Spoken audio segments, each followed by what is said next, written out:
News కి స్వాగతం. కాంగ్రెస్ ప్రభుత్వం హామీలు ఆటో డ్రైవర్లకు శాపంగా మారిందని ములుగు జిల్లా బీఆర్ఎస్ పార్టీ ఇన్ఛార్జ్ బడే నాగజ్యోతి మృతుడి కుటుంబాన్ని పరామర్శించి కాంగ్రెస్ పాలనపై ధ్వజమెత్తారు. ములుగు జిల్లా ఏటూరు నాగార మండలంలోని బెస్తగూడానికి చెందిన ఆటో డ్రైవర్ బాస నాగరాజు వాహనం నడవక ఫైనాన్స్లో బయట తీసుకువచ్చిన అప్పులు కట్టలేక పురుగుల మందు తాగి ఆత్మహత్య చేసుకున్నాడు. మృతుడి కుటుంబాన్ని పరామర్శించిన జిల్లా BRS party incharge Nagajyothi Congress party ఎన్నికల సమయంలో ఇచ్చిన హామీలలో మహిళలకు ఉచిత ప్రయాణం మూలంగానే ఆటో డ్రైవర్లు ఆత్మహత్యకు పాల్పడ్డారని, ప్రజా పాలనలో ఆత్మహత్యలు తప్ప మిగతా హామీల ఊసే కనబడడం లేదని ప్రభుత్వంపై నాగజ్యోతి విరుచుకుపడ్డారు.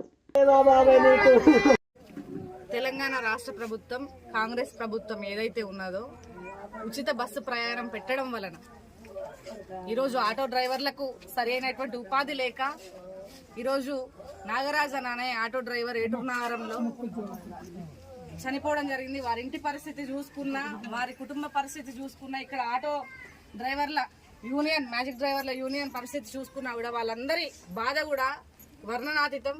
కనీసం పొద్దుటి నుంచి సాయంత్రం వరకు పెట్టుకుంటే 100-200 కూడా వచ్చేటువంటి పరిస్థితి లేదు. వాళ్ళకి దండం పెట్టినా కూడా ప్రయాణికులు ఆటోలలో ఎక్కట్లేదు అని అంటున్నారు.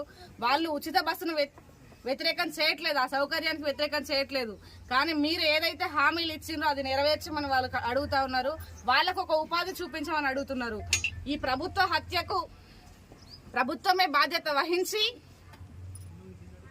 ఆ కుటుంబానికి ఎక్స్గ్రేషియా ప్రకటిస్తూనే అట్లనే ఈ ఆటో డ్రైవర్ల యూనియన్ కి కూడా ట్యాక్సులు ఎక్కువ మొత్తంలో ఉన్నాయి, అవి రద్దు చేస్తూ వాళ్ళకు ఉపాధి కల్పించాలని చెప్పేసి బీఆర్ఎస్ పార్టీ తరఫున డిమాండ్ చేస్తా ఉన్నాం. జై తెలంగాణ.